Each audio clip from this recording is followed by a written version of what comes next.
మనస్ఫూర్తిగా శుభాకాంక్షలు అభినందనలు తెలియజేస్తున్నా. నేను చాలా సందర్భాలలో కుర్మ సోదరుల గురించి ప్రస్తావించినప్పుడు కానీ గ్రామాలలో ఎవరైనా తమ భూమిని అమ్ముకోవాలి అంటే కొనడానికి ఎవరైనా కుర్మోళ్ళు వస్తే వాళ్ళకి ఇయ్యండ్రి, నగదు నడుము కట్టుకొని వచ్చి పొయ్యింట్లో మనకు నగదు ఇచ్చిపోతారు, నమ్మకంగా ఇచ్చిపోతారు. వాళ్ళు ఇచ్చిన నగదు లెక్క పెట్టాల్సిన పని కూడా లేదు. సరిగ్గా ఒక్కటికి 2 సార్లు వాళ్ళే లెక్క పెట్టి ఇంటికి తెచ్చి ఇచ్చిపోతారని నేను ఎప్పుడు చెప్తుంటా. ఎందుకంటే మృదు స్వభావులు, సున్నిత మనస్కులు, ఎవరిని మనం ఎందుకు ఇబ్బంది పెట్టాలి, మన కష్టాన్ని మనం నమ్ముకోవాలి, మన చెమటని నమ్ముకొని అవసరమైతే 1 గంట ఎక్కువ పని చేయాలి తప్ప ఎవరికి కష్టం నష్టం కలిగివద్దని ఒక మంచి స్వభావం కలిగిన సోదరులు కుర్మ సోదరులు. అలాంటి కుర్మ సోదరుల సామాజిక వర్గం నుంచి వచ్చిన దొడ్డి కొమరయ్య ఒక గొప్ప పోరాట యోధుడు. ఆనాడు నిజాంలకు రజాకర్లకు వ్యతిరేకంగా జరిగిన సాయుధ రైతాంగ పోరాటంలో భూమి కోసం, భుక్తి కోసం, విముక్తి కోసం వెట్టి చాకిరి నుంచి పీడిత తాడిత జనాలకు విముక్తి కలిగించడానికి ఆనాడు ముందు బాగాన నిలబడి సాయుధ రైతాంగ పోరాటాన్ని నడిపింది దొడ్డి కొమరయ్య గారని మనం ఈ సందర్భంగా గుర్తు చేసుకోవాలి. ఆనాడు రజాకర్లను గ్రామాలలోకి రానియకుండా అడ్డుకట్ట వెయ్యాలి, దొరల యొక్క పెత్తనాన్ని, ఆధిపత్యాన్ని అణచివేయాలంటే దుడ్డుకర్రల సంఘం పెట్టాలి. దుడ్డుకర్రల సంఘంతో ఆనాడు బడుగులను, దళితులను కాపాడిన గొప్ప చరిత్ర, గొప్ప పోరాట యోధుడు దొడ్డి కొమరయ్య. వారి జ్ఞాపకార్థం ఒక భవన్ కట్టుకొని వారి పోరాట స్ఫూర్తితో ఈనాడు సమాజంలో వచ్చిన మార్పును గమనించి మన తాతలు ముత్తాతలు వాళ్ళ తాతలు ఏవైతే గొర్రెలు బర్రెలు చేపలు పట్టుకుంటా బలహీన వర్గాలు బతికినరో రేపటి భవిష్యత్ తరాలు కూడా గొర్రెల బర్రెల చుట్టూతో తిరగకుండా వాళ్ళు పీజీలు పిహెచ్డీలు చదివి డాక్టర్లు లాయర్లుగా ఎదిగి ఐఏఎస్ ఐపీఎస్లుగా మారి ఈ తెలంగాణ పునర్నిర్మాణంలో భాగస్వాములు కావాలి అని ప్రభుత్వం కోరుకుంటుంది, ఆశిస్తుంది. తప్పకుండా ఈ ప్రాంగణం ఒక విద్యా వేదిక కావాలి. మన భవిష్యత్ తరాలకు ఇక్కడుంచి విజ్ఞానం పంచాలి. డాక్టర్ బాబాసాహెబ్ అంబేద్కర్ చదువే మనకు అన్నిటినీ తెచ్చిపెడుతుంది. చదువు ఒక విజ్ఞానం, తద్వారా ప్రపంచాన్నే మనం శాసించవచ్చు అనేదైతే ఆలోచన ఉందో ఈరోజు మా కుర్మ సోదరులకు చదువుకోవడానికి అవసరమైన అన్ని ఏర్పాట్లను రాష్ట్ర ప్రభుత్వం అందిస్తుంది అని చెప్పి నేను వేదిక మీద నుంచి చెప్పదలుచుకున్నా. అదేవిధంగా ఈరోజు డైట్ ఛార్జెస్ కానీ కాస్మెటిక్ ఛార్జెస్ కానీ పెంచి డైట్ ఛార్జెస్ దాదాపుగా 10 ఏళ్ల నుంచి పేదల పిల్లలు బీసీ ఎస్సీ ఎస్టీ మైనారిటీ హాస్టళ్లలో ఎక్కడైతే చదువుకుంటున్నారో చదువుకునే విద్యార్థులకు డైట్ ఛార్జెస్ పెంచాలి అంటే 10 ఏళ్ల నుంచి గత పాలకులకు మనసు రాలే. కానీ రాష్ట్ర ప్రభుత్వం మహమ్మద్ అలీ షబీర్ గారిని మాజీ మంత్రివర్యుల్ని ప్రభుత్వ సలహాదారులుగా నియమించుకున్న తర్వాత వారి ఆలోచనల మేరకు ఇవాళ డైట్ ఛార్జెస్ మనం 40% పెంచినాం. కాస్మెటిక్ ఛార్జెస్ 200% పైగా పేదలకి ఈరోజు పెంచినాం. ఇవాళ వాళ్ళకి మంచి భోజనం పెట్టాలి, నాణ్యమైన విద్యను అందించాలి అని చెప్పి ఇవాళ మన ప్రభుత్వం ప్రయత్నం చేస్తున్నది.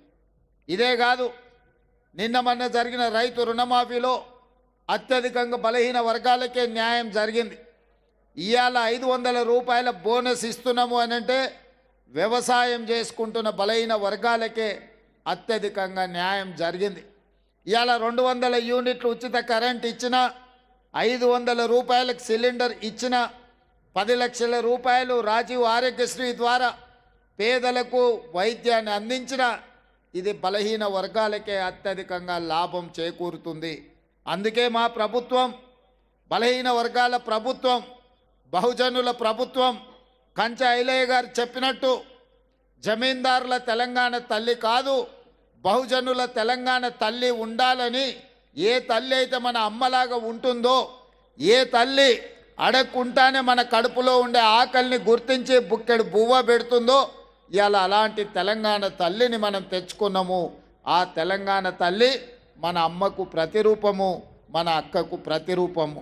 ఒక పక్కన వరి, సజ్జలు, జొన్నలు, మొక్కజొన్న తెలంగాణ ప్రాంతంలో పండించే పంటతో పాటు నా బిడ్డలు చల్లంగా ఉండాలి, నా బిడ్డలు శాశ్వతంగా అభివృద్ధి పదం వైపు నడవాలి అని ఆశీర్వదించే తెలంగాణ తల్లిని ఈరోజు తెలంగాణ సమాజం ప్రతిష్ఠించుకుంది.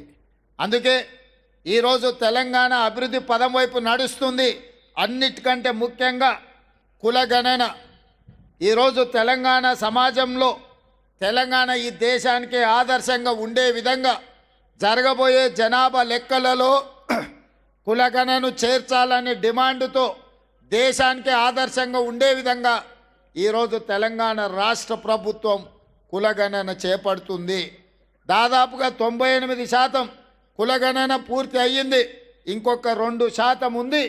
ఆ 2% పూర్తి చేస్తే తెలంగాణ సమాజానికి సంబంధించిన ఎక్స్రే కాదు, మెగా హెల్త్ చెకప్ అవుతుంది. తద్వారా 100% పక్కా లెక్కలతో కురుమ సోదరులు ఎంతమంది ఉన్నారో లెక్క తేల్చి రాబోయే స్థానిక సంస్థలలో కావచ్చు, శాసనసభ ఎన్నికల్లో కావచ్చు, ఏ మాత్రం అవకాశం వచ్చిన పార్లమెంటులో కూడా కురుమ సోదరుల ప్రాతినిధ్యం పెంచి శాశ్వతంగా రాజకీయాలలో మీకు ఒక అవకాశాన్ని కల్పించడానికి మన ప్రభుత్వం ముందుకు వస్తుంది. మొన్న జరిగిన శాసనసభ ఎన్నికల్లో ఇటు కురుమ సోదరులకు అటు యాదవ సోదరులకు చెరి 2 అసెంబ్లీ టికెట్లు ఇచ్చినాం. 6 నెలల ముందే చెప్పిన బీర్ల ఐలయ్య చెప్పినట్టు సరితమ్మ గద్వాల్లో సరితమ్మకు కానీ ఐలయ్యకు కానీ టికెట్ 6 నెలల ముందే నేను పిలిచి చెప్పిన, మీరు ఎవరి దగ్గరికి వెళ్ళాల్సిన పని లేదు, ఎవరి ముందల చేతి జోడించాల్సిన పని లేదు, మీ టికెట్ మీ ఇంటికి వస్తుంది, ప్రజలల్లో ఉండండి, ప్రజలతో మమేకం అవ్వండి అని. ఇవాళ కురుమ సోదరులకు 2, యాదవ సోదరులకు 2 టికెట్లు పార్టీ పరంగా కేటాయించడం జరిగింది. కానీ మా సరితమ్మ అతి తక్కువ మార్జిన్తో ఈరోజు ఓడిపోయింది. గెలిపించి ఉంటే బాగుండేది. నేను కురుమ సోదరులకు నా సూచన ఒక్కటే, ఎవరికి మీ వాళ్ళకి అవకాశం వచ్చినా మీరందరు కలిసికట్టుగా ఉండి గెలిపించుకున్నప్పుడే మీ ఉనికి, మీ మనుగడ కొనసాగుతుంది. రేపు ఏ రాజకీయ పార్టీ అయినా మీకు టికెట్ ఇస్తుంది. లేకపోతే ఏమంటారు, కురుమ సోదరులకు టికెట్ ఇస్తే గెలిచే అవకాశాలు తక్కువ ఉంటాయి కాబట్టి ఆ టికెట్లు తీసి ఇంకొకరికి ఇవ్వండి అనే ప్రమాదం ఉంది. ఈ ప్రమాదాన్ని మీరు అర్థం చేసుకోండి. గెలిచిన ఎంబడే 4 విప్పులను వేస్తే, ఒకటి కురుమ సోదరుడు బీర్ల ఐలయ్యకు మొదటిసారి ఎమ్మెల్యేగా గెలిచిన విప్పుగా వేసినాం.